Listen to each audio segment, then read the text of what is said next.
पुरुषोत्तम मास कथा. ऐका पुरुषोत्तम देवा तुमची कहाणी.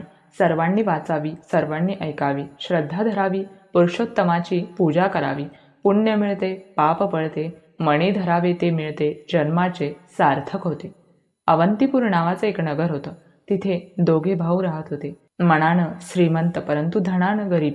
मोठ्याच्या बायकोचं नाव होतं रूपवती, धाकट्याच्या बायकोचं नाव होतं मुग्धा. एकदा ते दोघेही भाऊ कामधंद्यासाठी परगावी गेले. तेव्हापासून थोरली जाऊबाई महाराणीसारखी बसून राही.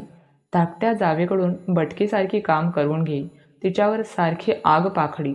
एकदा तर थोरली एवढी संतापली की तिनं धाकटीला घराबाहेर काढलं. बिचारी धाकटी एका शेजारणीच्या ओसरीवर राहू लागली. त्या वर्षी अधिक मास आला. थोरलीनं पुरुषोत्तम व्रताची तयारी केली. धाकटीला वाटलं आपणही ते व्रत करावं, म्हणून ती थोरल्या जावेच्या घरी गेली. म्हणाली, जाऊबाई जाऊबाई, पुरुषोत्तम व्रत करायची माझी इच्छा आहे, परंतु मला त्या व्रताची काहीच माहिती नाही. तुम्ही मला सगळा व्रतविधी सांगाल का? थोरली होती कपटी आणि भारी दुष्ट. ती धाकटीला म्हणाली, तू आहेस बावळट, अर्धवट आणि वेडपट. तुला काय जमणार पुरुषोत्तम व्रत? परंतु तुझा आग्रहच असेल तर सांगते. पण हे व्रत गुप्त आहे. मी सांगेन ते दुसऱ्या कोणालाच सांगायचं नाही. धाकटीनं कबूल केलं. थोरलीनं दुष्टपणानं उगीच काहीतरी खोटं नाटं रचून तिला सांगितलं. म्हणाली, अधिक मास म्हणजे मलिन मास. या महिन्यात आपणही मलिन राहायचं. मलिन गढूळ पाण्यात स्नान करायचं, मळकट वस्त्र वापरायची, शिळे पाके, ओष्टे, खरकटे पदार्थ खायचे, घाणेरडे शब्द उच्चारायचे. उजवलेला नसेल अशा पिंपळाला नमस्कार करून म्हणायचं, पिंपळा पिंपळा माझ्या घरी जेवायला ये. असं महिनाभर रोज करायचं, म्हणजे देव प्रसन्न होईल. धाकटीला खरं वाटलं. ती रोज घाणेरडी राहू लागली.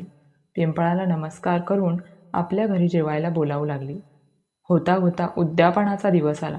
थोरलीनं 108 ब्राह्मणांना जेवायचं आमंत्रण दिलं. तिचं ऐकून धाकटीनंही ब्राह्मणांना जेवायला बोलावलं. व्रताच्या आनंदाच्या भरात तिला आपल्या गरिबीची जाणीवही राहिली नाही. रोजच्याप्रमाणे ती पिंपळाला म्हणाली, देवा देवा, माझ्या घरी आज उद्यापन आहे, तू जेवायला ये. तेव्हा पिंपळातून श्री विष्णू प्रकट झाले.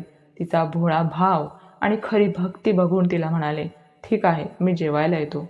कोणी विचारलंच तर आपला भाऊ जेवायला येणार आहे असं सांग. धाकटीचा आनंद गगनात मावेना. ती घरी आली. घरात काय होतं नव्हतं ते गोळा करून कसाबसा स्वयंपाक केला. एक लाडू केला. तेवढ्यात श्रीविष्णू जेवायला आले. तिला म्हणाले, ताई, बाहेर 108 ब्राह्मण जेवायला आले आहेत. धाकटी ती विसरूनच गेली होती. धड एक माणसालाही पुरण्यासारखं जेवण नव्हतं. मग 108 ब्राह्मणांना कसं जेवण घालणार? घरात अन्नाचा आणखी एकही दाणा नव्हता. आता काय करायचं? विष्णूनं तिची चिंता दूर करायचं ठरवलं. ते म्हणाले, आता असं कर, एक केळीचं पान आण, एक द्रोण आणि माझ्यासाठी केलेला लाडूही आण. धाकटीनं विष्णूच्या सांगण्याप्रमाणे केलं. मग विष्णूनं त्या पानाचे 108 तुकडे केले, द्रोणाचे 108 तुकडे केले आणि लाडवाचेही तेवढेच तुकडे केले. धाकटीनं ती पानं मांडली. लाडवाचे तुकडेही वाढले. तेव्हा श्री विष्णूच्या कृपेने 108 पात्र पंचपक्वान्नांनी भरली. ब्राह्मण आले, जेवले, तृप्त झाले आणि धाकटीला अनंत आशीर्वाद देऊन गेले. तिकडे थोरलीच्या परी चमत्कार झाला. तिनं तयार केलेले सर्व पदार्थ नाहीसे झाले. 108 ब्राह्मण उपाशी राहिले. रागानं तिला शाप देत निघून गेले.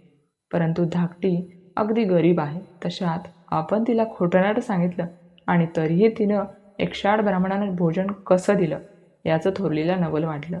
ती तशीच लगबगीनं धाकट्या जावेकडे गेली. धाकटीनं थोरल्या जावेला आदरानं नमस्कार केला. म्हणाली, तुम्ही सांगितल्याप्रमाणे मी अधिक मासाचं व्रत केलं, म्हणूनच भगवान श्री विष्णू प्रसन्न झाले आणि त्यांच्या कृपेनंच उद्यापन देखील यशस्वीपणानं पार पडलं. धाकटीला आपण खोटं सांगितलं, पण तिनं ते खरं मानून भक्तिभावानं व्रत केलं, म्हणूनच तिला भगवान विष्णू प्रसन्न झाले हे थोरलीनं मनोमन जाणलं. ती खजील झाली. तिनं धाकटीचे पाय धरले, तिची क्षमा मागितली. तेव्हा आकाशवाणी झाली, जे कोणी श्रद्धेने अधिक मास पाळतील, पुरुषोत्तम व्रत करतील, त्यांना मी असाच प्रसन्न होईल, त्यांच्या सर्व मनोकामना पूर्ण करीन. त्यानंतर त्या दोघी जावा एकत्र आनंदात वागू लागल्या.